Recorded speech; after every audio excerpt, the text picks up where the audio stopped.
buenos días con todos. Les doy a ustedes la más cordial bienvenida. Este es el primer evento de la 21ª Bienal Panamericana de Arquitectura de Quito, lo cual a todos quienes hemos trabajado intensamente durante 2 años nos llena de emoción y de agradecimiento a ustedes por estar aquí y ser parte de este maravilloso encuentro. Quiero dar una breve explicación de cómo se desarrolla el formato de la Bienal 2018. La Comisión Académica de la Bienal de Quito ha realizado una convocatoria académica para propiciar el diálogo y el análisis reflexivo de algunas obras de arquitectura y urbanismo que se les ha considerado ejemplares por responder mediante el proceso y el resultado de una manera integral, con una arquitectura que es consecuente con la realidad sin dejar de ser coherente con la disciplina. Desde el día de mañana, en las mañanas, se realizarán una serie de conversatorios en los que se hablará de estos casos específicos, con diferentes actores e invitados. Por otra parte, en las tardes se darán lugar a las conferencias magistrales de los arquitectos invitados que nos compartirán sus procesos y sus respuestas desde la arquitectura. En este sentido, el día de hoy es una excepción, pues no ofrecemos los conversatorios en la mañana, sino que contaremos con las conferencias magistrales de varios de los invitados que honrosamente nos acompañan en la Semana de la Bienal. Sin más, les doy la bienvenida a nuestros amigos que estarán con nosotros en este escenario. Mauricio Rocha, del taller Mauricio Rocha, y Gabriela Carrillo, de México, y a Cristian Muniz, en representación de la oficina UNA Arquitectos de Brasil. Están todos ustedes invitados a la conferencia inaugural de Marcelo Ferraz del Estudio Brasil Arquitectura, que será a las 16 horas en el Ágora de la Casa de la Cultura Ecuatoriana, y luego la ceremonia de inauguración de la BAC 2018, que será a las 17:30 horas. Tengan ustedes un buen día y bienvenidos a este primer encuentro. Muchas gracias. Buenos días a todos, bienvenidos y bienvenidas a las conferencias magistrales de la Bienal Panamericana de Arquitectura de Quito 2018. Durante esta mañana contaremos con la presentación de 2 conferencias magistrales. La primera de ellas será desarrollada por el arquitecto Mauricio Rocha, proveniente de México, que será posible gracias al apoyo de la UTPL, la Universidad Técnica Particular de Loja. El taller Mauricio Rocha más Gabriela Carrillo. Mauricio Rocha, 1965, socio fundador de taller. Facultad de Arquitectura UNAM, más Cheto, miembro de la Academia de Artes y jurado vitalicio de la beca Marcelo Zambrano. Gabriela Carrillo, 1978. Se une al estudio en 2001 para asociarse en el 2012. Facultad de Arquitectura UNAM, Jorge González Reina. Académica de la Facultad de Arquitectura del UNAM y Arquitectura del año 2017. Desde su fundación en 1991, el taller trabaja con la intención de desarrollar una arquitectura contemporánea, sensible al contexto y al medio ambiente, combinando una adecuada selección de materiales de la región con los de mejor tecnología disponible.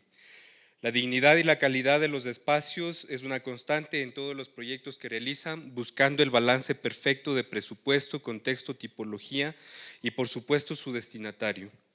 Dentro de su trabajo se encuentra el desarrollo de proyectos de carácter público y privado, así como un trabajo paralelo con arquitectura efímera, en museografías e intervenciones de arte. Su trabajo está seriamente comprometido con la academia desde la docencia hasta la impartición de talleres en licenciatura y posgrado. A lo largo de su licenciatura y posgrado, entre los que destacan múltiples medallas de oro y plata en bienales de arquitectura mexicana e internacionales como la Iberoamericana y Panamericana.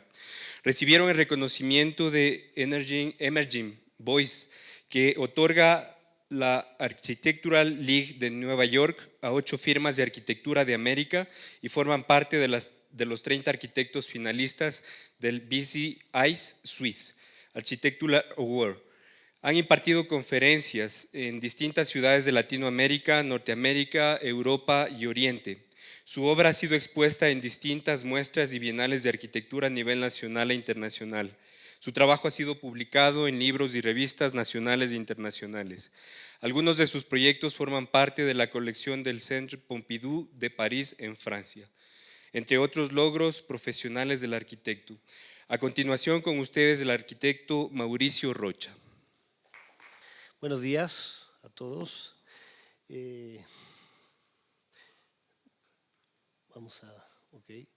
Bueno, buenos días a todos. No sé si se puede apagar un poco las luces de atrás, un poco más. o estás armado así para que podamos ver mejor la imagen, si se puede. Bueno, pues nada, antes que nada, para mí es muy emotivo estar aquí. La primera vez que vine a la Bienal de Quito fue hace 10 años, 2008. Después, 2010, tuvimos la suerte de ganar el primer lugar con el edificio de artes. El 2012 volvimos a dar una plática acá. El 2014 fui jurado, que igual fue una experiencia muy interesante ser parte ahora del jurado. El 2016 no vinimos, pero ganamos un premio. Y el 2018 estamos acá y Gaby, mi socia, está ahora de jurado. O sea que ya somos parte del inventario de la Bienal. No, y todo esto, pues obviamente a nosotros nos ha tocado ver un poco el camino de la Bienal y lo que han hecho, y me parece increíble cómo con mucha fuerza, mucha contundencia, con un equipo, un grupo armado por largos años, logran de manera muy consistente cada vez hacer una mejor Bienal. O sea que muchas felicidades a la Bienal, y ser parte de ella siempre será un gran honor. Fue complicado, también me toca hacer, seguramente porque soy parte del inventario, vamos a hacer 2 conferencias magistrales, y una de ellas es hoy y luego viene una el viernes.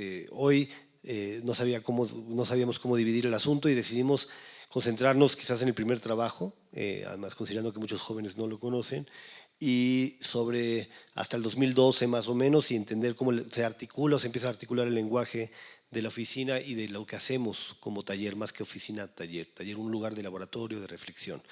Y en ese sentido estricto, me gusta partir siempre con esta imagen, que es una fotografía de mi madre es fotógrafa, Graciela Iturbide, y me atreví a tomar esta imagen porque es el concepto que todos tenemos de una casa, esta casa que dibujamos todos con la teja al principio, con su puertita, etcétera, y que al final, en este caso, es invadida por el accidente, por el azar, que es en este caso la vegetación. Entonces, la pregunta es, ¿la arquitectura debe o no sufrir el accidente? Yo pienso que sí, yo pienso que tenemos que construir una arquitectura poderosa, profundamente dirigida desde lo conceptual a que pueda ser habitada, vivida, no esa casa o ese edificio que es mejor el día de la inauguración y luego se empobrece porque pierde control, todo lo contrario. Como una arquitectura debe, a partir de dejar tener el control del arquitecto, ser más fuerte, más contundente por el tiempo, por cómo se vive, por cómo se habita. Y eso es lo que estamos buscando a lo largo del tiempo. ¿Cómo? Lo más importante, que no es la forma del edificio, sino el cómo se vive un edificio, el cómo se experiencia un edificio, sea lo importante. Bueno, y en ese sentido, pues yo parto desde los comienzos. En el 87 empezamos a hacer una serie de ejercicios que yo estaba dudando entre la arquitectura, entre el arte, y esto lo hice cuando estaba a la mitad de la carrera, que es una bienal de espacios alternativos. Participamos, nos aceptaron e hicimos esto, que es un apuntalamiento dentro del Museo de Arte Moderno. Acaba de ser el terremoto en México. En México había muchos apuntalamientos sobre los edificios que están cayendo. Entonces lo que propusimos es, a la entrada del museo, lograr tener como la referencia de lo que se está cayendo, y era una crítica un poco al Museo de Arte Moderno. Afortunadamente, a partir de ahí, y en este proyecto que hicimos en colaboración con un gran artista mexicano que se llama Gabriel Orozco, y un gran amigo y también ahora metido en el mundo cultural, que es Mauricio Mayé, hicimos esta pieza y ganamos un premio siendo muy jóvenes, pero entonces esta idea de cómo presentar una propuesta conceptual de cómo significa poner un objeto dentro de un espacio y cambia el contenido. Y otra pieza muy importante para nosotros, en el 93, es así una obra que yo estaba en esta cosa entre la arquitectura y el arte, haciendo cosas, y entendía que en esa época empezaba el arte, ¿cómo diría yo? Se terminaba el mundo de la pintura y empezaba el mundo del arte neoconceptual, y había muchas intervenciones en diferentes lugares, y me di cuenta que lo que hacía en arquitectura o estudiaba en arquitectura y lo que sucedía en estos lugares tenía que ver, que era cómo transformar el espacio. Entonces le sugerí a mis amigos de emergentes que andaban haciendo en casas abandonadas cosas, que si podía hacer algo yo. Y lo que hice fue observar el edificio, observar la casa y demostrar que este arco no cargaba, nada más el marco. Entonces, cómo ir recortando, construir este vacío y desde ahí ver lo que la casa quiere ser, lo que finalmente es estructuralmente, etc. Pero lo que me hace mucho platicarles este ejercicio es que como una anécdota que va a hablar de lo que me interesa decirles, es que el día de la inauguración, que había como varias exposiciones, y esta era la primera, y terminaba el Museo de Arte Moderno, la última, una curadora muy importante inglesa que venía a ver a los artistas ya sobresalientes, que yo conocí en otro momento, me dice, mira, estoy aquí y no veo tu obra. Y le digo, pues estás recargada en ella. Y ya le platiqué un poco lo que habíamos hecho, de desmenuzar, etc. Y bueno, nos fuimos a las demás exposiciones, una, otra, etc. Y al final, en el último cóctel, ella me dice, oye, después de todas las piezas, con la que me quedo es con la tuya. Y me dio sus razones. Pero lo más importante, y por lo que lo traigo a cuenta, es porque una obra que pasa desapercibida y que al tiempo que la piensas y la vives te construye una fuerza que va haciendo la propia pieza, ese es el trabajo que nos parece importante. Y por eso para mí esta pieza ha sido muy importante al día de hoy. Una pieza que me recuerda que es importante tener el riesgo de pasar desapercibido y tratar de, por dentro, tener un concepto fuerte. Esta es la primera casa que yo hice, es una casa para mi madre. Voy a arrancar con la primera casa que hice y terminaré con el estudio que también le hice a mi madre. Esta casa la hice cuando estaba terminando la carrera, estaba pensando en irme a estudiar cine y de repente mi madre me dice, oye, hazme mi casa. Yo estaba era la época de la posmodernidad, pero a mí me interesaba el arte y el arte povera, todo el rollo del dadaísmo, etc. Y esta idea de cómo rescatar la preexistencia me parecía importante. Entonces, esta era la ruina, eran dos predios diferentes y este era el predio que finalmente compró mi madre. Y lo que hice fue enmarcar la parte preexistente, dejarla intacta, no tocarla más, pero sí contrastarla con el otro edificio y lograr el tejido con esta parte nueva. Curiosamente hoy parece que podemos comprar este terreno y vamos a hacer aquí otro edificio, lo cual será muy interesante, pero finalmente otra casa. Pero bueno, lo importante es que cómo lograr rescatar una preexistencia y dejarla en su mejor condición. También en ese momento, pensando y ya más interesado en cómo podíamos trabajar con materiales tradicionales y llevarlos a otro lugar, hicimos esta casa, que es una casa en adobe, con lodo, aplanada con lodo, y un poco la idea era cómo lograr empezar a deconstruir el sistema de adobe, meterle unos sistemas de acero, pero externos a la casa, y lograr finalmente que el adobe empezara a tener estos muros extendidos para ir construyendo diferentes jardines, patios. Un poco la idea, que luego Ana Durán dijo de una manera muy linda en un escrito, que de repente nosotros hacemos ruinas contemporáneas. Me parece un halago la idea de poder construir una ruina contemporánea donde el tiempo se contenga en el edificio que uno hace. Y bueno, esta fue una casa que hicimos por esas épocas.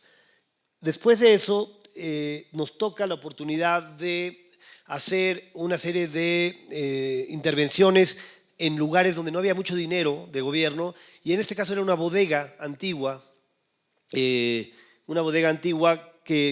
querían convertir en espacio de arte. Entonces lo que hicimos son acciones muy, muy específicas donde rompimos, dejamos que entrara una escalera nueva, dejamos la estructura original, levantamos otra para que entrara el viento y una nueva galería, una zona de oficinas para también controlar el clima, y de esta manera lograr una gran acción de entrada, aprovechar el dinero lo mejor que se pudiera para transformar el espacio, pero dejarlo como esta bodega que se convertía en espacio de arte. Y con eso, al agregar solamente esta losa, estos puntales, y entrar de otra manera la luz, de otra manera la escala, logramos cómo lograr con lo mínimo resolver una preexistencia que estaba abandonada. En ese momento, que fue en los 90s, entre arquitectura, me dedicaba mucho a hacer cosas que tenían que ver en el mundo del arte, pero yo le llamaría hoy arquitectura efímera, intervenciones que podrían tratar de entender cómo con poco se puede lograr mucho. Y uno de estos casos fue en una galería de arte contemporáneo que ya estaba en una casa antigua y me piden porque había una conmemoratoria de una revista de arte que hablaba de arquitectura, arte y arquitectura. Nos dijo, pues, ¿por qué no pones tus maquetas, tus dibujos, algo?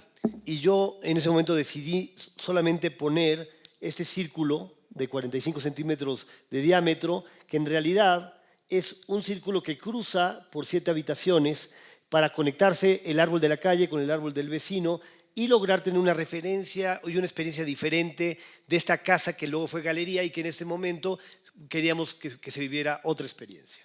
Entonces, esto que es un dibujo en los muros se convierte finalmente en una secuencia de espacios que permiten, por un lado, dejar que el closet siga funcionando como closet, el baño como baño, pero hay una serie de relaciones con el lugar que sí se habita, pero que cambia su actitud. Es decir, alguien puede entrar al baño, hacer del baño, pero nadie le ve sus partes íntimas, pero hay un momento ligeramente incómodo. Entonces, ¿cómo provocas que con un pequeño gesto puedes ver los árboles, puedes motivar que el programa sea un poco distinto, pero que siga cumpliendo con su función? Y todo a partir de quitar y no poner, es decir, con un negativo, es decir, una semana y media con un trabajador haciendo un hilo para ver que de un árbol al otro funcionara, recortar y encontrar esta secuencia de espacios que permiten entender la condición lumínica de cada espacio, pero al mismo tiempo el movimiento del árbol y entender que a veces cortando muy poco puedes ver mucho. Y muchas veces en la arquitectura moderna era abrir toda la caja de cristal y esas experiencias realmente hacen pensar que no necesariamente. De ahí me invitan ya a participar con el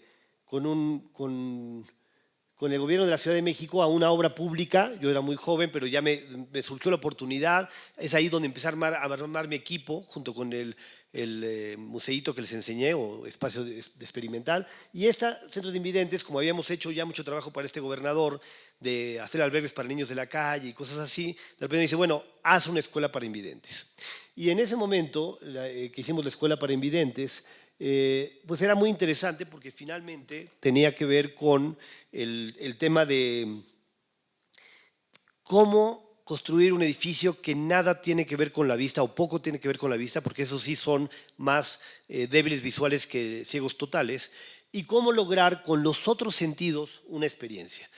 Por otro lado, una arquitectura que requiere muy poco presupuesto porque es obra de gobierno, pero que logre con materiales que son de bajo costo, como el tepetate, lograr cambiar la tradición de un material a lo contemporáneo, pero que a su vez, como son generalmente malas constructoras las que hacen este tipo de obras que contrata el gobierno, cómo lograr ir entendiendo en estrategias para que lo hagan bien.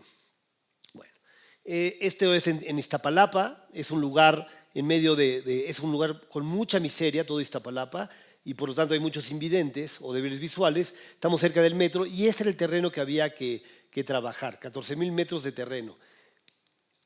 Lo que pasa es que nos encontramos con un primer problema. A mí finalmente los problemas me gustan. ¿Cómo resolver en una ecuación?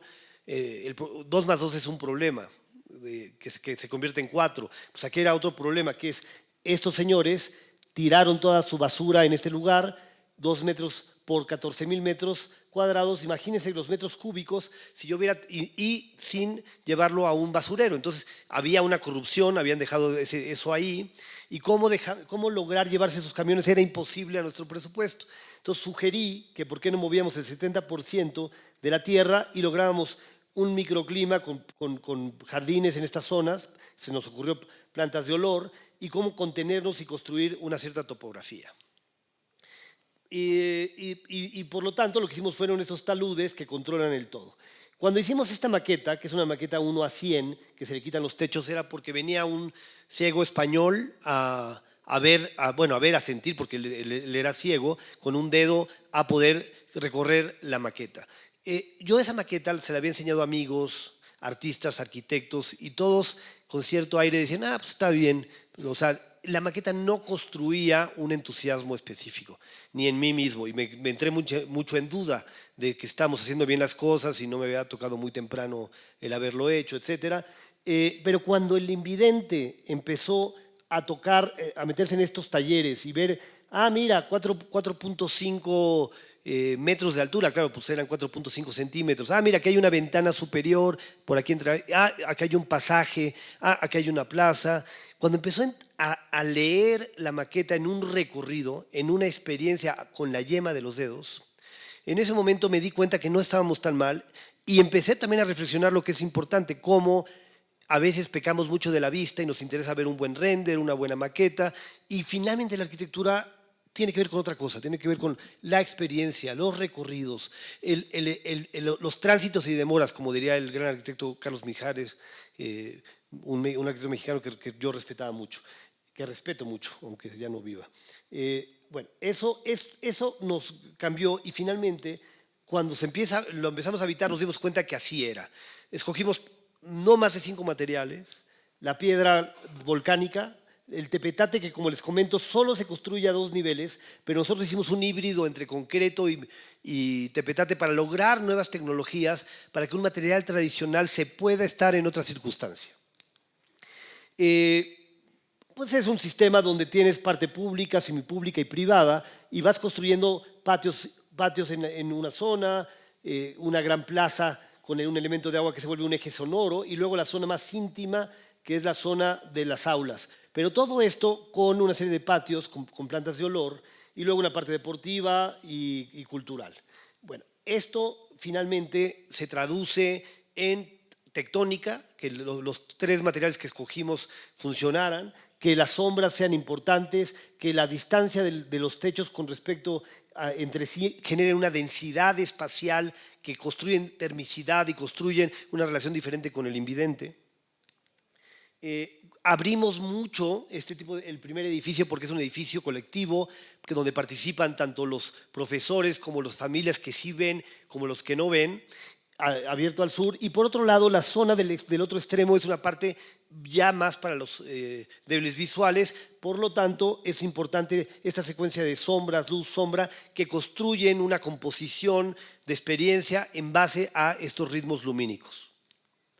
La plaza principal es una plaza que también en el programa nadie te pide, pero que tú armas para poder lograr tener un sitio donde la gente se puede sentar a la sombra de una magnolia o construir el elemento de agua que pega, rebota y generar unas pequeñas piedras que permiten con la planta del pie cuidar para no caerse en el agua. Y todo eso, obviamente no hay que subestimar a los invidentes, ellos vienen desde el metro, el camión, a la escuela y saben cómo moverse en cada uno de los sitios. Entonces, generar solamente estos puntos de sentido común para que ellos se sitúen en el lugar. Por otro lado, una secuencia de columnas que permite, por otro lado, 9 columnas. Acá también hay 9 columnas. En un caso es muy abierto porque el programa pide ser una tifloteca o una tiflotienda, que es un ambiente muy diferente al que sí tienen los talleres que están cerrados y solamente abiertos a 90 centímetros para arriba, con viento cruzado, y que permiten tener en diferentes talleres la oportunidad de hacer carpinterías, masajes, etcétera. Este es el tipo de taller, cómo finalmente hay bueno, aquí no se ve muy bien, pero es una columna que soporta el techo y cómo vas construyendo que el tepetate sea una piel que le da la vuelta. Y por otro lado, lograr también un esqueleto en las áreas grandes y que todos estos muebles de madera aglomerada, MDF le llamamos nosotros, puedas irla cambiando y puedas tener de repente cajones, puertas, zonas abiertas y que eso sea mutable, que depende del programa ellos lo puedan ir cambiando. Aquí, como les comentaba, lograr 12, 14 metros con tepetate fue un tema importante porque no sucede. Los tepetates se manejan en 2 niveles, pero con los nuevos sistemas eso es lo que buscamos. Y por otro lado, lograr, como no era buena constructora, encontrar con el polvo del tepetate que las juntas estén bien para que se sienta más una masa. Entonces, el accidente, el no detalle de los albañiles, hay que saber entender con quién trabajas para ver cómo hacer las cosas. Y por otro lado, finalmente, la biblioteca es una biblioteca que tiene unas zonas de lectura. No queríamos columnas porque la columna es muy agresiva para el débil visual. Entonces, cambiamos el sistema a hacer una tensión que cuelga del techo para hacer este mezanín, para hacer estos lugares con cristal como libros hablados y lograr una zona braille que además remata con este pasaje sonoro que es donde choca el agua y tú cruzas, ¿no? Y lograr una cortesía que, aunque había placas braille, lograr líneas verticales y horizontales, vertical, horizontal, que van de oriente a poniente, que puedes lograr con ello tener de mayor a menor líneas y rayas que te conectan con el lugar. De hecho, los accidentes que se dan en el concreto son en este momento buenos y afortunados porque dramatizan más esta relación de mapa táctil con el edificio. Y finalmente la zona de plantas que habíamos decidido y que también otra vez estudiamos 20 diferentes plantas que podrían ser de olor, pero llegamos a la conclusión de que era mejor, como en la cocina o como en la buena arquitectura, llegar a 5 o 6. Aquí escogimos 6 plantas de olor que además se mantuvieran con la no lluvia, porque es una zona que es difícil de que haya agua todo el tiempo en Iztapalapa. Entonces logramos que el romero, té limón, jazmín, además de unas cuantas plantas que puedes tocar para nada más sentir en tacto, fueran lo que generara el lugar. La primera vez que las pusieron llegué entusiasmado, llegué feliz de oler y no olí nada, ni madres. Y dije, no, pues esto es una intelectualización o tengo un problema de olfato tremendo, pero en cualquier caso me fui decepcionado. 2 semanas después, como siempre había problemas con los constructores, hay que pelear para que hagan lo que tú especificaste, etc. Fui a la pelea, a pelearme con los constructores. Había llovido 2 horas, dos horas enteras, de manera muy profunda. Llegué a pelear y los olores me atraparon. Y al atraparme los olores me fui a recorrer patio por patio, lugar por lugar, conmovido, descubriendo que el espacio se construye también con el olor, que toda la suma de elementos tectónicos, luz, proporción y olor construían una experiencia nueva. Y hasta incluso me quedé pensando, ¿por qué solo para los invidentes? ¿Por qué solo para los ciegos o débiles visuales? ¿Por qué no el olor es un tema que trabajamos, que además seguro no aparece en las revistas, tampoco aparece en las redes sociales el olor, pero el olor, como el viento y como muchas otras cosas, son parte de la arquitectura. ¿Cómo ir logrando que eso, que es lo invisible, que es lo importante para construir atmósfera, sea fundamental para construir espacios? Para mí este fue un día muy importante. Por supuesto, decidieron cosas horribles ese día en la obra porque ya nunca fui a la pelea. Después me fui a pelear otra vez, pero por un tiempo me desconecté porque en ese momento entré en un momento muy íntimo de lo que te puede dar una obra. Como algo que también había que estar tapado porque es una junta constructiva, lo dejamos abierto para construir una línea de luz, una línea de reloj. Bueno, esta obra que también es en el 99, que es una intervención en una nave de una iglesia, que curiosamente hoy estoy haciendo otra 20 años después, 19 años, que voy a inaugurar el 28 de noviembre, ya en otra ocasión se las enseñaré. Bueno, en este momento me invitaron a hacer esta nave dentro de la nave, en un lugar que era un lugar de arte, que hacían intervenciones, hacían performance, pero la escala siempre era muy grande. Entonces, cuando me invitan a mí es porque había un piso, es una iglesia chueca, y es una iglesia que tenía le habían puesto un piso que lo enderezaba. Entonces el director me dice, oye, yo no quiero esto, prefiero el piso de cantera, aunque esté chueca, y voy a tirar esto. ¿Podrías hacer una pieza con esto? Y nos invitó a 5 artistas diferentes, yo era el segundo para hacer esto, y luego uno después del otro, haciendo encima de la obra del otro. Entonces, lo que hice yo fue analizar el material, las vigas, las maderas, etcétera, transformarlas y solamente traer clavos, alambrón, para poder tensar las 6 columnas, y con eso lo que logramos fue, sin cortar el material para que se pudiera utilizar después, irlo armando, tejiendo con puntas de soldadura, con los trabajadores del museo. Otra vez, son acciones que con muy poco recurso, reciclando, se puede lograr finalmente una pieza que puede relacionarse con la preexistencia, por eso dejamos estas aberturas, lograr subir, estar, caminar y poder estar para que al final de cuentas es un ejercicio de oficio porque hay que resolver las esquinas con los puntos de soldadura, con los clavos, con el alambrón, con solo el material que existía ahí. En 2 semanas, logrando una pieza con casi nada. Entonces, es muy interesante y lo digo a los alumnos, hacer estos ejercicios que logran, y espero poder seguirlos haciendo, ya no hace mucho no los hacía, que logran a uno cambiarle muchas cosas que tiene adentro, como ser útil y lograr con inteligencia resolver el material que tienes.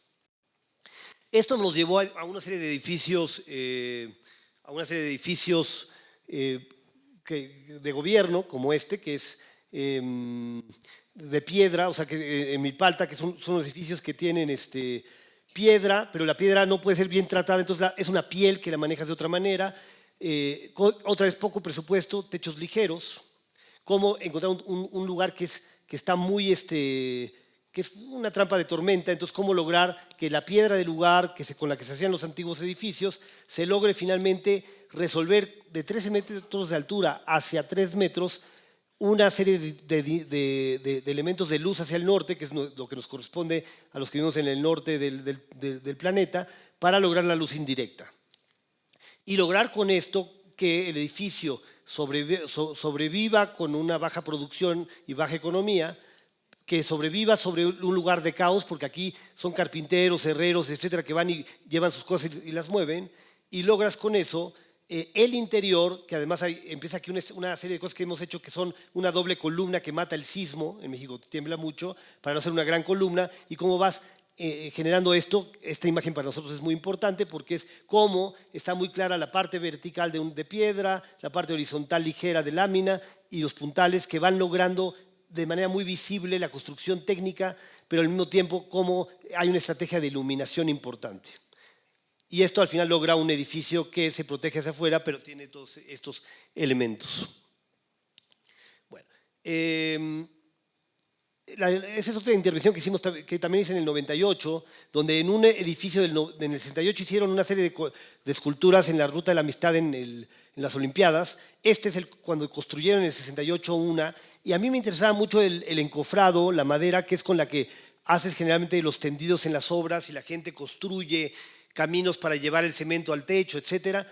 Y entonces cuando vi que está construido este elemento, esta escultura de Fonseca en el 68 así, se me ocurrió que si lograba yo pedir prestado material de madera y metafóricamente el molde que hizo la pieza, que está en reposo, la convierto en un mueble que me permite subir en helicoidal en el interior, me permitió hacer una escalera por la cual subes al domo, ves la ciudad, pero esencialmente lo importante era, el fin mismo era poder caminar, poder profanar un espacio que nunca se caminó interiormente y lograr por una pequeña puerta meter un material que se fue construyendo, y sobre todo le dimos la maqueta al obrero, y el obrero construyó con la regla de no se puede cortar, porque quien me prestó la madera me dijo no más no cortes la madera porque tiene muchos usos posteriores, y con eso logramos hacer esta pieza, que es una pieza que se va conectando y armando, y todas las decisiones que ven, ninguna sobra, son las decisiones que el carpintero decidió eran importantes para que esto funcionara y fuera estable. 70 personas pudieron subir, estar, caminar, escuchar la madera sonar,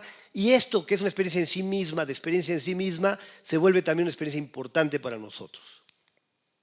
Y esto también nos lleva al mercado de San Pablo, que es un mercado popular que nos piden hacer la techumbre, cómo hacer un mercado contemporáneo en una zona marginal de autoconstrucción, en un lugar donde esta era la parte que había que arreglar, estos están por caerse todos estos elementos, y recordando los mercados ambulantes que suben, bajan todos estos elementos, dijimos, bueno, ¿por qué no hacemos algo que tenga que ver con ello? Por lo tanto, hicimos 20 maquetas con techos a 3 niveles diferentes, 6, 5 y 4 metros, siempre 6 por 6, porque tenemos vigas y columnas de 12 por comercialmente, entonces al cortarlas dan 6 y el desperdicio es poco. Al hacer las 20 maquetas, nos dimos cuenta que decidir por cualquiera estaba bien, daba igual. Entonces, finalmente logramos decidir la que sea, no importaba cuál de las maquetas había que tener. Otra vez el concepto le ganaba a una forma específica. Con ello hicimos todos estos elementos y construimos poco a poco la pieza. También otra cosa importante, en el gobierno en los acabados siempre llegan y te quieren cambiar todo por temas de corrupción. Y aquí, cuando terminamos con la obra, ya no podían decidir nada porque ya estaba terminada. Es decir, es básicamente lo que arma el edificio, es lo mismo que sus acabados. Entonces, solamente lo único que cambiamos fue que en el poniente y en el sur pusimos unos louvers porque el sol es donde pega fuerte, y por otro lado, del norponiente viene el viento. Entonces, donde están los louvers se protege el sol, pero también está el cruce del viento. Con ello armamos este sistema, que es un sistema muy básico de cómo se van armando estos techos a 3 niveles, y al final logramos en el norponiente, perdón, el surponiente protegernos así, en el noreste podemos dejar abierto, por aquí cruza el viento, y si se fijan, no están ni siquiera prendidos estos elementos porque la luz natural es suave, linda, pero más allá de eso, ¿cómo funciona un mercado popular adentro? Entonces, la vibración de estos techos tiene que ver con la vibración también de la piñata, el jitomate, los productos, pero también finalmente en la parte superior tenemos la vibración de la autoconstrucción, la cual además celebro que existe la autoconstrucción. Yo creo que la arquitectura contemporánea debería ser una acupuntura que ayuda a que suceda la autoconstrucción. Un gran ejemplo de ello es Medellín, con lo que hicieron por ahí de 2010. Y en este caso lo que decimos es cómo podemos hacer un edificio que trata de conectar con la vibración también de estas casas que se seguirán creciendo en la medida que tenga dinero la gente para hacerlas. Y lograr un edificio que se vuelve una estrategia de entrada de luz y de viento. Aquí es el norte, por eso me puedo abrir al final. Y logro una imagen que sí puede ser claramente arquitectura contemporánea, puede dialogar con la arquitectura contemporánea, pero tiene esa posibilidad de dialogar con la parte marginal, con una cultura específica, con la autoconstrucción. Y sí ser acupuntura. Esto también lo hicimos en España, cómo ir tratando en cada caso con una intervención. En este caso nos piden hacer una intervención en un depósito de agua. Nuestra intervención es este elemento. Es un depósito de agua que en Madrid, que de repente lo convirtieron en museo. El arquitecto que lo convirtió en museo tuvo la inteligencia de abrirla y lograr poder entrar en el depósito de agua. Y lo demás lo volvió museo. Y invitaba intervenciones ahí, pero es un espacio tan poderoso que ¿qué podías lograr? Además, algo que pudiera entrar por esta puertita. Y se nos ocurrió que lo lógico era lograr una geometría que entre en diálogo con lo que existe allá y si bien el arquitecto español logró que entraras acá, el último paso era escalar y flotar en donde existía el agua, que fue un poco nuestra intervención. Como era una parte histórica, todos los tensores están amarrados de manera cuidadosa. Entonces, ¿cómo te conectas con una preexistencia logrando una pieza fuerte? La casa de Sayavedra es otra casita que hicimos en el bosque. Cómo lograr también con poco material y una economía corta, querían concreto aparente, sí, pero sí dijimos, bueno, ¿cómo hacemos también 6x6x6? Una cosa que escala y genera una serie de terrazas y se va conectando con el paisaje, 200 metros cuadrados. Y eso logra que tengamos que nuestra cancelería se vuelve estructural, el concreto. Entonces, al final de cuentas, ¿cómo logras con muy pocos materiales abrirte, construir la estructura y generar interior-exterior esta relación con un lugar muy bello que era un bosque que ya nos iba a tocar? Y que, obviamente, la parte de contraste entre lo nuevo y lo viejo logre estas relaciones. Y en diferentes momentos del día. Y que también veamos cómo otra vez esqueleto, piel, cómo estos elementos al quitar, al desmembrar el concreto, te encuentras con los elementos de los PTRs y siempre descubres que todos los elementos cargan. Buscamos que no sobren los elementos, que la arquitectura no tenga nada de maquillaje. Y que, por otro lado, aunque estoy en el surponiente, que es en donde no hay que abrirse, como aquí tengo unos árboles que siempre van a existir, puedo permitirme eso, porque tengo este matiz de luz que hay entre los árboles. Porque estamos haciendo el artes en tierra compactada y nos pidieron hacer una museografía para unos libros de arte con cajas de artistas.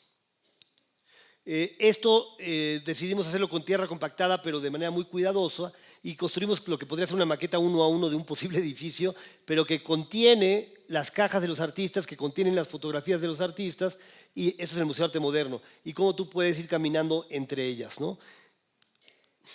Logrando otra vez la experiencia de lo tectónico, que es la tierra compactada, pero en este caso muy bien cuidada, y cómo finalmente exponemos los materiales. otra escala, pero una escala que son ejercicios que te sirven para pensar que igual a otra escala esto podría construir un edificio, pero al mismo tiempo ahí hace la pieza museográfica que nos pidieron.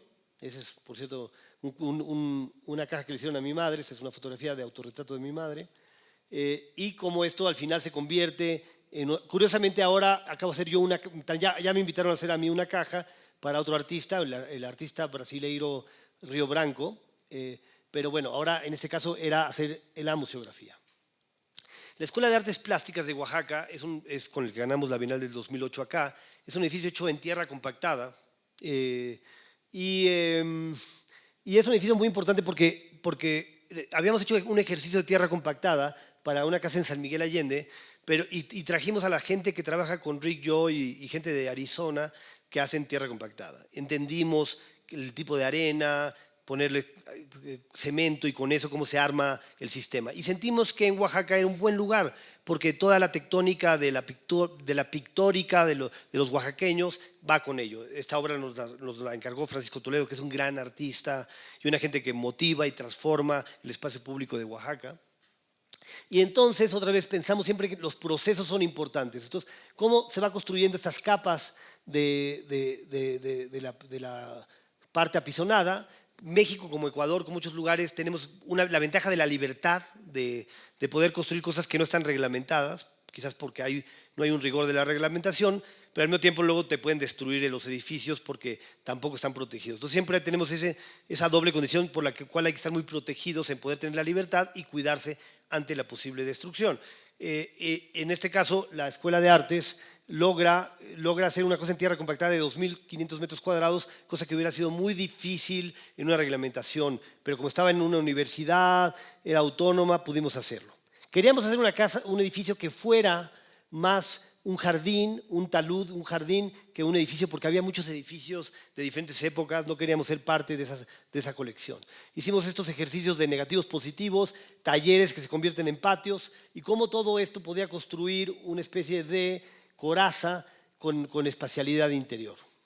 Este es el campus. Caminando para ver terrenos, nos encontramos que estaban quitando un elemento de agua, sacaron la tierra y les pregunté si esa tierra la iban a ocupar, me dijeron que no, entonces pedí que la tierra me la pudieran transportar a donde escogimos el terreno y construimos un talud artificial, pero para lograr ahí lo que queríamos del lugar. Este es el terreno que escogimos, que era una cancha de fútbol que ya no se ocupaba, y esto es lo que hicimos finalmente, que es lograr un talud que construye volúmenes más abstractos. Aquí hay un juego de pelota preexistente mixteca. Lo único que hicimos fue homenajear este sistema. Y finalmente es un ajedrez, es un negativo positivo, patios negros, estudios blancos, que permiten como una tablero de ajedrez simplemente tener un espacio siempre donde no te ves con los demás, se duplica tu espacio de 8x10 por un patio. En México se puede usar mucho los exteriores. Pusimos las aulas en piedra donde están los taludes y generamos al centro medio nivel para abajo y medio nivel para arriba para volar un edificio. Con ello logramos finalmente, este es el edificio, esta es una segunda etapa que todavía no se hace, hacer esta secuencia que es cómo fuimos llevando la tierra que nos prestaron, todo con piedra del lugar, que en este caso es más blanca, siempre la piedra tiene que ver con la que hay en el sitio, y cómo fuimos construyendo poco a poco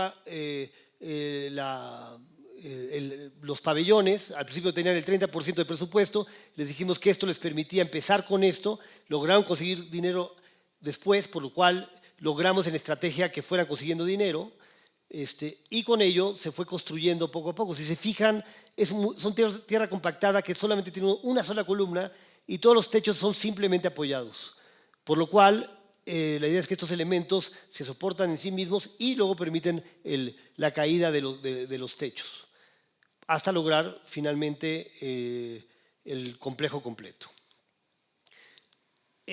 La manera constructiva es levantar un cimiento de concreto, evitar que le entre humedad, también la piedra del sitio, como les habíamos dicho, y lograr con ello, este es el elemento central que permite agujerear y tener, por lo tanto, un homenaje casi a Montalbán, que es una plaza sumergida.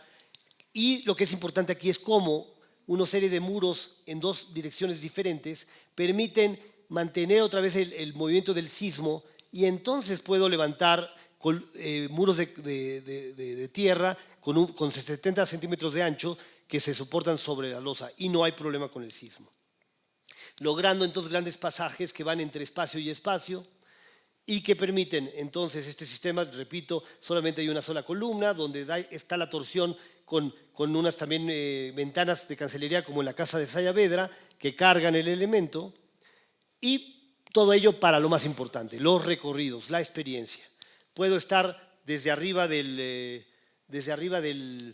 talud y ver las diferentes zonas, porque me puedo levantar y subir al talud, o ya ir en cada zona y encontrar otra vez la importante relación del sol con la tierra compactada que te construye una profundidad en el material, la luz de Oaxaca, la sombra, el sol, y que cada lugar sea una composición diferente. Si bien es una cosa casi cartesiana de cubos como un ajedrez, la secuencia de volúmenes son los que van construyendo una importante relación y logrando finalmente que la tecnología nos permita llevar el material a otro lugar.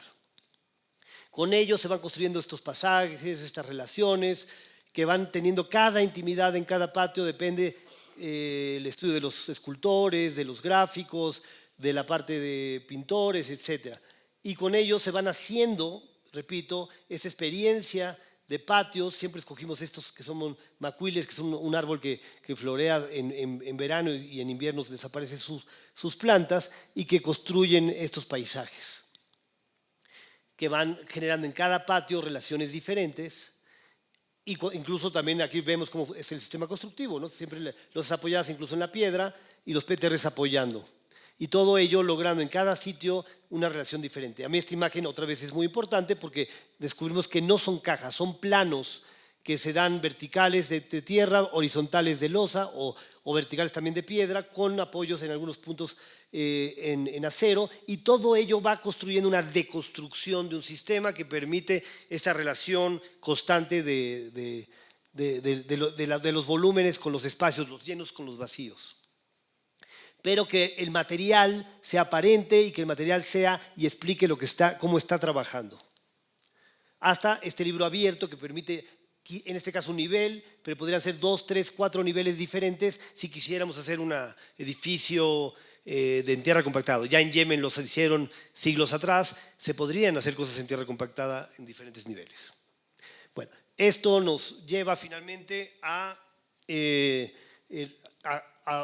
luego hacer otro ejercicio que son en Oaxaca hicimos un convento en una zona que estaba abandonada, que no sabíamos que había un convento ahí, una zona que estaba inundada, era un hotel que lo rompió la calle y que al final de cuentas fue invadido por un hotel y por otras piezas. Este era el hotel de 3 niveles y finalmente había un pasaje que ya no existía. Nosotros fuimos, esta es la persistencia que un historiador sabía que estaba ahí. Entonces finalmente lo que hicimos nosotros fue, como en el caso del agujero de la galería, ir buscar cortar todo esto. Este era el estacionamiento público donde no sabían que en el fondo había este lugar que fuimos reconstruyendo hasta lograr el convento. El convento está compuesto por este pasaje que se volvió un lugar privado en espacio público. Logramos con ello hacer unas acupunturas de espacios de acero y metal solamente en siglo XVII el convento, siglo XVIII, XIX una casa que se convirtió en restaurante y siglo XX que se convierte en una galería y oficinas. Todo esto finalmente se logra finalmente con una acupuntura que logra este pasaje, muy importante, lograr ir conteniendo los espacios e ir logrando también construir esto que es un espacio de cristal importante para poder volver a hacer que una zona que era nada más un paso se convierta en biblioteca, y esto que es muy difícil, que es que un elemento de cristal adentro de un elemento de patio, se vuelva un lugar muy ligero, que convenga y que sea bien compuesto con respecto a el edificio, con cristales que no reflejan, un elemento de obsidiana que es la memoria de la antigua fuente, y cómo vamos del hotel cambiando, moviendo hasta lograr hasta el lugar original. Con eso, cada uno de los pisos los fuimos transformando y logrando finalmente en el último piso, porque mi cliente me dijo, todo lo que quites lo necesito otra vez en área. Entonces, ¿cómo lograr con nueva tecnología elementos sin columnas que hagan el último pórtico? Con ello se van construyendo este desfase de zonas entre lo nuevo y lo viejo, que permiten finalmente lograr, en este caso la biblioteca, esto es viejo, esto es nuevo, pero al final se logra el área. Y en la parte superior, poder quitar y poder al final hacer este gran pórtico contemporáneo donde están las oficinas de mi cliente. Y desde allá una serie también de elementos transformables que se pueden poner o no, o sea, que puedes mover los techos por época de lluvia, por control del sol, así logrando finalmente que este sitio funcione. Y algo muy polémico que fue esto que era la zona del hotel, que había sido un convento, ya que se restauró todo, esta es la zona del convento, que no se podía volver a hacer, dijimos a nuestro cliente, mire, esto que es la fachada del hotel, que ya no es hotel, era este convento. Y al irlo recortando el convento, podemos entender finalmente que hay un corte entre las celdas y el pórtico, y eso debe ser nuestra fachada original actualmente. Y lo convencimos a la comunidad y ahí logramos esta pieza que es en cantera, teniendo la solidez y la lógica como conventual, y con eso logramos entender la memoria y la herida de aquel entonces.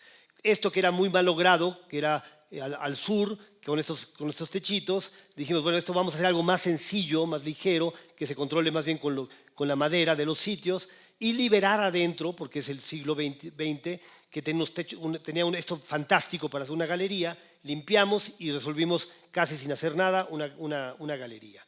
O al voltearse hacia adentro y hacer el pasaje, lograr entonces con estas dobles columnas y con los elementos una zona para estar al interior y mirar al interior con todo este tipo de actividades. O el otro lado, que es esta casita que nos pidieron que fuera de un solo nivel, hacer un techo remetido que permite salirse de las reglas para poder estar, pero al final se va deconstruyendo y volviendo contemporáneo a esta zona que se va abriendo, ¿no?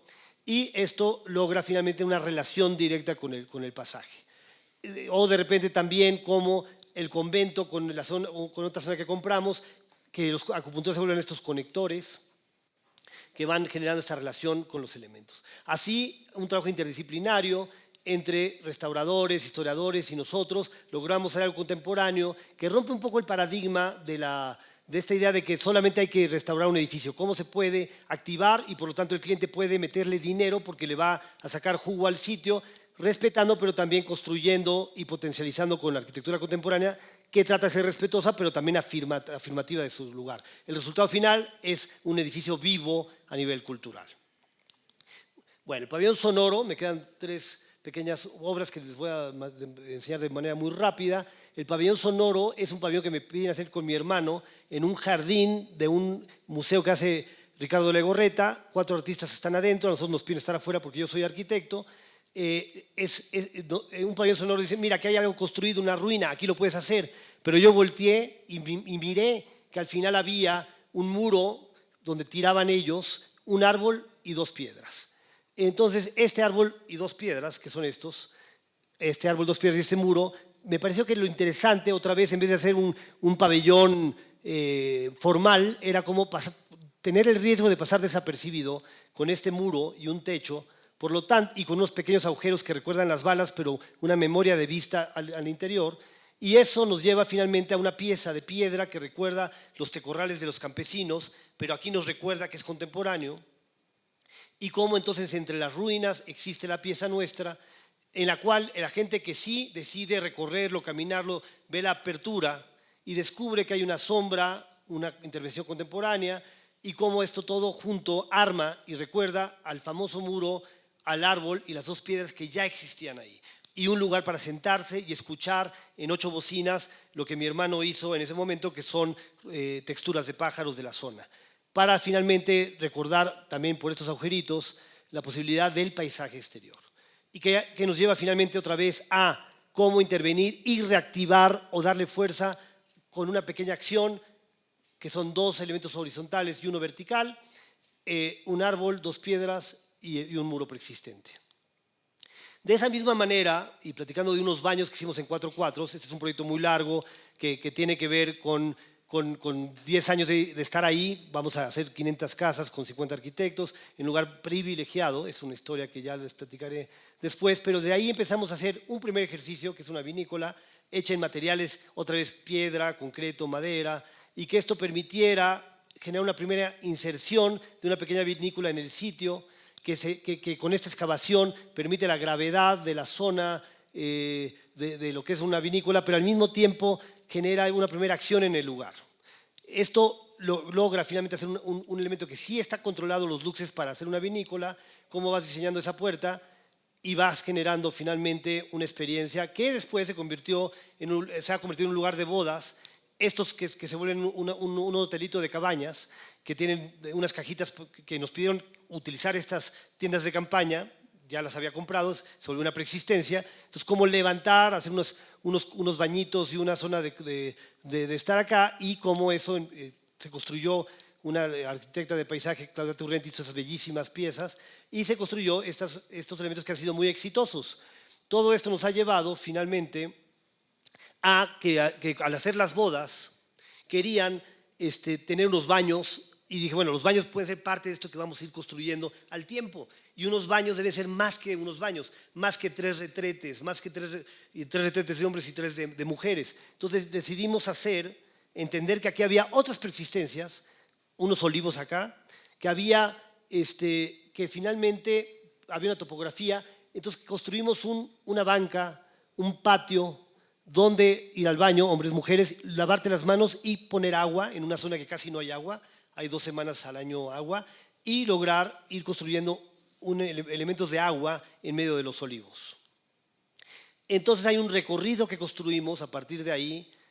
Hay una posibilidad de manejar materiales que se manejan bien en la zona. La madera ya, por estar cerca de Estados Unidos, sí se puede manejar. Esto nos lleva a unos recorridos importantes al patio. Nos da la oportunidad de platicar de esto que para mí es cada vez más importante, que es la luz. En la materia y la luz, cómo se va construyendo. Esto carga, pero también por la luz se vuelve muy ligero. Los elementos de agua que hay cuando llegamos a lavarnos las manos, y después poder subir por una rampa que nos permite desde allá arriba tener esto que abajo se ve así, arriba es una quinta fachada que permite a los de arriba ver un jardín y no unos baños. Y lograr con pocos elementos, muros, etcétera, una articulación del paisaje. Y finalmente, entendiendo el pabellón y los baños como edificios de pequeña escala, pero que en aquellos, idea de 2, 3 inserciones, una observación profunda de cada lugar, del lugar específico, ya sea en Ensenada o ya sea en San Luis Potosí y ahora en México, cómo logras conectar y lograr un espacio importante, trabajar por el espacio. Entonces, esta última obra es simplemente un terreno de 100 metros cuadrados, es una obra que acabamos de hacer hace poco para mi madre, que me pide una torre de ladrillo donde no se ve hacia afuera. Entonces, ¿cómo lograr un espacio que sea importante? Entonces, logramos cocina, baño y baño, 3 niveles, y una zona de archivo que no le toque el sol para que guarde sus objetos, sus libros, sus negativos. Entonces, esto finalmente es un sistema en ladrillo, donde no queríamos el concreto en las celosías de fuera para no ver ni el concreto ni el ladrillo escondiendo el concreto, y logramos finalmente un sistema de una retícula de acero cada 60 centímetros que va conteniendo de alguna manera ese sistema. En las zonas de losas sí esa compresión. Esto nos permite finalmente armar todo un sistema con el ladrillo que permite una serie de elementos que los van conectando, y estos elementos, este es el comienzo de la obra, esos elementos nos permiten, al final de cuentas, tener con obreros que nunca habían hecho ladrillo aparente, lo cual es interesante, tabique, ladrillo, como se diga, lo que nos lleva a llevar a ciertas aberturas solamente donde 250 para arriba o donde no hay una casa al lado. Y eso al final nos llevó a experiencias o sorpresas donde la luz se contiene en el vacío, donde la celosía es importante no solamente por el cruce de viento, sino por lo que empieza a suceder entre la materia y la luz. Cada vez más en nuestra arquitectura nos interesa eso, la experiencia del espacio, del lugar, del habitar, pero sobre todo cuando la tensión espacial y lumínica va armando cada uno de estos espacios. Finalmente, esto que es una pequeña casita que también busca meterse en su entorno, en un entorno popular, va logrando finalmente un sistema constructivo con los elementos y que al mismo tiempo se vuelve la ligereza de un muro que tiene 30 centímetros, pero tiene esa abertura, esa pantalla que permite la luz al interior y que al finalmente nos regala en cada momento del día una serie de experiencias entre lo que vivimos adentro y afuera, con un rigor otra vez sobre un solo material y unos muros y unos techos de madera con concreto que van armando cada uno de estos espacios. Como comentamos al principio, la vegetación tiene con el azar que hacer su propio camino, tiene que ser el accidente que tenemos que permitir, que tiene que fortalecer, y desde ahí entonces estos espacios pequeños que son 5 por 6, pero que tiene 2 patios a los lados, permite tener una fuerza espacial que al final va controlando penumbras, va permitiendo estas relaciones de interior y exterior, que va llevando a tener de un pequeño ejercicio de pocos metros cuadrados una posible riqueza espacial. La arquitectura no es más que eso, una riqueza especial que tenemos que trabajar y que nos permite al final que ella misma nos sorprenda, que nos descubra y nos regale las experiencias que el sol hace, que la sombra hace, la dinámica que puede construirse a partir de un pequeño espacio, en una pequeña escala, en una gran escala, con poco presupuesto, con mucho presupuesto, no importa. Lo importante es una postura ética, política, que nos permite en cada espacio, en cada lugar, construir y ofrecer dignidad espacial. Y ese es nuestro trabajo y espero que siga siendo. Muchas gracias.